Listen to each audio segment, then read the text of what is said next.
സ്വാഭാവികമായിട്ടും എൻ്റെ പോയിന്റാണ്. സ്വാഭാവികമായിട്ടും ഈ ആശുപത്രി വികസന സമിതിയുമായി ബന്ധപ്പെട്ട് അതിനെ ചെയർ ചെയ്യുന്നത്, അതിനെ നിയന്ത്രിക്കുന്നതുമൊക്കെ നിങ്ങൾക്ക് എല്ലാവർക്കും അറിയുന്നത് പോലെ ജില്ലാ കളക്ടറാണ്. അപ്പോൾ ഞാൻ തന്നെ എനിക്കെതിരായിട്ടുള്ള ഒരു അന്വേഷണം നടത്തുന്നത് എങ്ങനെയുണ്ടായിരിക്കും എന്ന് പറയുന്നത് പോലെ തന്നെയാണ് ജില്ലാ കളക്ടർ ആ വിഷയത്തിനകത്ത് നടത്തുന്ന ഒരു അന്വേഷണം. ഇത് സ്വാഭാവികമായിട്ടും ഇതിനകത്ത് ഗുരുതരമായ ഒന്നിലേറെ വീഴ്ചകൾ ഉണ്ടായിട്ടുണ്ട്.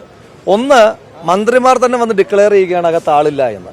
മന്ത്രിമാർ തന്നെ ഡിക്ലെയർ ചെയ്യുമ്പോൾ പിന്നീടുണ്ടാകുന്ന തെരച്ചിലുകൾ എത്രമാത്രം അതിനകത്ത് അലസതയുണ്ടാകുമെന്നുള്ളത് ഇന്നലെ നിങ്ങൾ നേരിട്ട് കണ്ടതാണ്.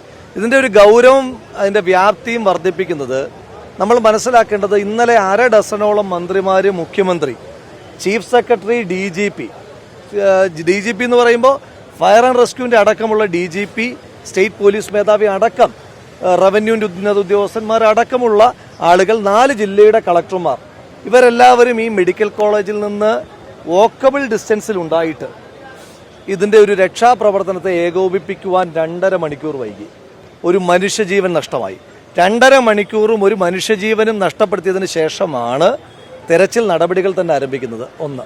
2, ഇങ്ങനൊരു കെട്ടിടം പൂർത്തീകരിക്കപ്പെട്ടതിന് ശേഷം ഇവരേത് മുഹൂർത്തത്തിന് വേണ്ടിയിട്ടാണ് കാത്തിരിക്കുന്നത്?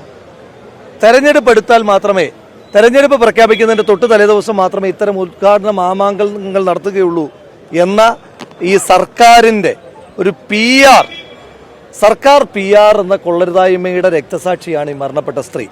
മുൻപ് ഈ ആരോഗ്യവകുപ്പിന്റെ വീഴ്ചകൾ കാരണം ചികിത്സ തേടി വരുന്നവർ മാത്രം പേടിച്ചാൽ മതിയായിരുന്നു. ഇപ്പൊ കൂട്ടിരിക്കാൻ വരുന്നവർ പോലും ജീവഭയത്താൽ കഴിയേണ്ടി വരുന്ന സാഹചര്യം ഉണ്ടാവുകയാണ്. ഇത് കൃത്യമായി ഇൻസ്റ്റിറ്റ്യൂഷണൽ മർഡറാണ്. ഇത് കൊലപാതകമാണ്. ഈ കൊലപാതകത്തിന്റെ ഒന്നാമത്തെ ഉത്തരവാദി കേരളത്തിന്റെ ആരോഗ്യവകുപ്പ് മന്ത്രിയാണ്.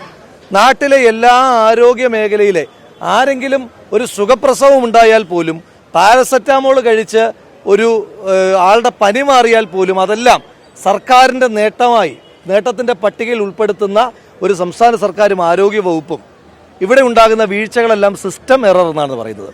അപ്പോൾ ആരോഗ്യവകുപ്പിൻ്റെ സിസ്റ്റത്തിൽ മന്ത്രിയില്ലേ? നേട്ടങ്ങളുടെ സിസ്റ്റത്തിൽ മാത്രമേ മന്ത്രിയുള്ളൂ, കോട്ടങ്ങളുടെ സിസ്റ്റത്തിൽ മന്ത്രിയില്ലേ?